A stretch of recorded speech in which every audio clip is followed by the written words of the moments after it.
Ali Shihabi is the founder of the Arabia Foundation. It's a Washington-based think tank which describes itself as specializing in the geopolitics of the Arabian Peninsula. David Hurst is the editor-in-chief of the online news website Middle East Eye. First, Ali Shihabi, we know he's in a hurry. What about his destination?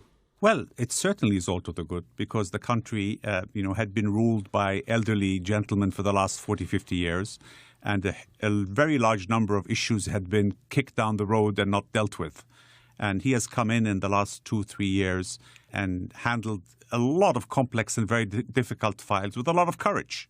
Now, he has a lot on his plate and he has to do a lot and he's doing it quickly, which, while people may criticize that, it's much better than not doing it at all or doing it slowly over 40 years, as was the past case. David Hurst, what do you make of the fact that he's achieving a lot in a small amount of time? Well, in human rights terms, what we have is, according to the British organisation Reprieve, one of the most brutal leaders in the kingdom's modern history. Under him, executions have doubled in the first 8 months of this year from 67 to 133. There are reformers, brave economic reformers, and there are brave democratic voices. So one of them is a preacher called Salman al-Odar, who was taken from his home on the 10th of September. He hasn't been charged with any crime. He's kept in solitary confinement. He was shackled. He's been subjected to 24-hour bouts of interrogation. Okay. And what you would ask is his crime. His crime is that he tweeted in favour of reconciliation between the kingdom and Qatar. Ali Shihabi, so he's maybe a man in the hurry, but he's also a man who brooks no dissent. Well, democracies or multi-party political structures in the developing world have never been able to effect change quickly. And the successful models have all been authoritarian. So yes, he is authoritarian. So it's good that he's a dictator. Well, dictator is a word, authoritarian is another word. He's a benevolent authoritarian ruler now. Well, it doesn't sound like he's very benevolent if he's executing more people at a faster rate than ever before. That is a misnomer because the executions are for drug trafficking mostly and for crimes, and they're not for political acts. And David Hurst is using, the term very loosely, but these are criminal acts of where execution is used and not political acts. David so Hurst, it's a big difference. Okay, and David Hurst, if I could just keep it on the domestic agenda for the time being. I mean, yes, Saudi Arabia, I don't think anybody would claim that it's a democracy, but he is liberalising things for women. He is saying he wants to clamp down on corruption. He is saying he wants to modernise the economy away from a reliance on oil. I mean, these things are to be applauded, aren't they? He's saying this. Whether this is actually happening is what the debate is all about. And I would be absolutely the first to applaud Mohammed bin Salman or any ruler who is actually changing the system. Let me give you the case of Amr Dabakh. Just very briefly, because we haven't got time to go too heavily into it. Okay, he's a businessman who is the head of the Saudi Arabia General Investment Authority, who is credited with having moved the kingdom from 64th to 11th on the World Bank's list of business competitive nations. You would expect someone like Dabakh to be at Mohammed bin Salman's side because he's a reformer. He's actually being accused of corruption.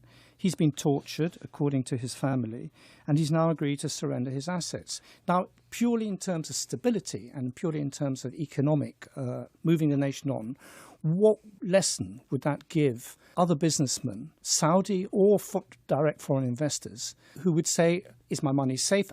Am I safe to invest in Saudi Arabia if this is what he does to someone like Dabakh? Let me move on to... One second, David. Examples are being given which, frankly, are not correct. First of all, you have no way of knowing, Mr. Hurst, if Mr. Dabakh was corrupt or not. In fact, without his reputation, when he was in that there's space... There's no due process attached. There's no charge. There's no court. There is no... He hasn't been... I know this from his relatives. Let me explain that. There is a challenge. There is a challenge to have to affect, to send the message to the ruling elites that behavior has to change, and to deal with 300 to 500 members of the elite.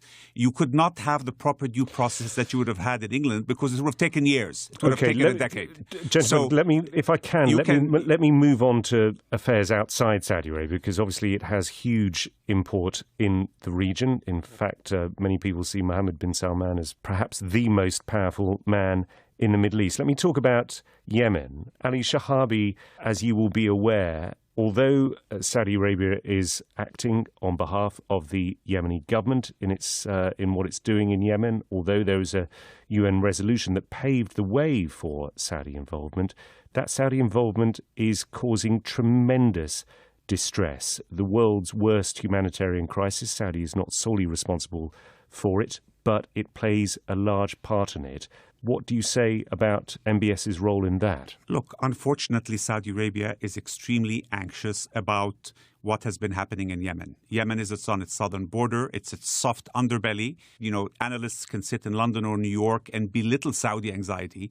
But Saudi has been watching Iranian encroachment into Yemen and watching the Houthis grow and develop, and suddenly they took control of the whole country.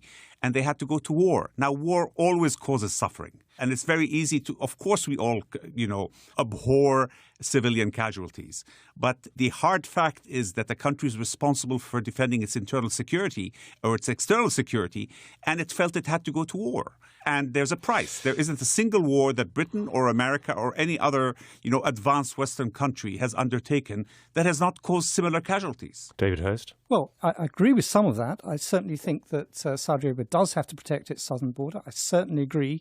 And we chronicled the fact that the Houthis did take over, and they are Iranian-backed, and where do they get their missiles from? I take all of that on board.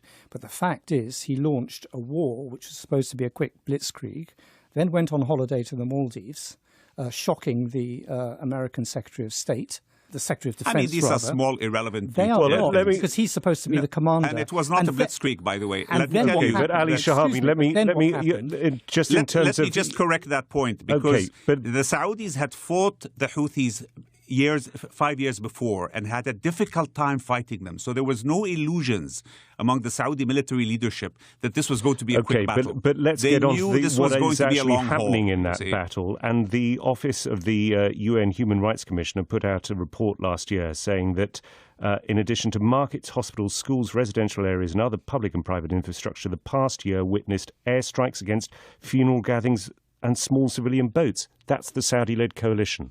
Well, small civilian boats have been used to smuggle arms, and the one funeral markets, that was hospitals, schools. Yes, what happens when you're fighting an irregular warfare with a non-state actor? They position and they use these sort of facilities to hide arms, to position arms, and sometimes to force you to lose the public relations war by bombing these sort of facilities. So it is unfortunate. Also, mistakes happen. There's no doubt that the Saudi military has made mistakes, but they are not intentional. When people talk about war crimes, there has to be an intent to cause civilian harm. And there has been no proof brought that there was that intent. And David Hurst, I mean, in terms, people have their concerns about what's happening in Yemen, what's happening in Saudi Arabia as well. But isn't the West right to say, look, this is a man who is going to be in power in Saudi Arabia probably for decades. It's a very important country. We have to hug him close. We have to engage as an ally rather than grandstanding from the outside. Well, we certainly have to engage, but we also have to provide leverage. But in fact, the leverage is provided the other way around, because he's got us over a barrel. Because Saudi Arabia is so important for British jobs, BAE would fold up without it. BAE are providing more typhoons to their Royal Air Force than they are to our own. The point is that this regime is becoming a source of regional instability. I've just come back from Amman in Jordan, where they're spitting furious at what Saudi has said about Jerusalem, about the right of return, and about the stability, which is affecting the stability of the Jordanian state. Okay. Now, Jordan is not a member of the Muslim Brotherhood. Gentlemen, you have to be careful about the accuracy of what you're saying. I was just saying to Ali Shihabi that we were going to have to leave it there. The founder of the Arabia Foundation, Washington-based think tank, Ali Shihabi, joining us from Washington, and you also heard from David Hurst. He's editor-in-chief of the online news website Middle East Eye. You're listening to NewsHour from the BBC.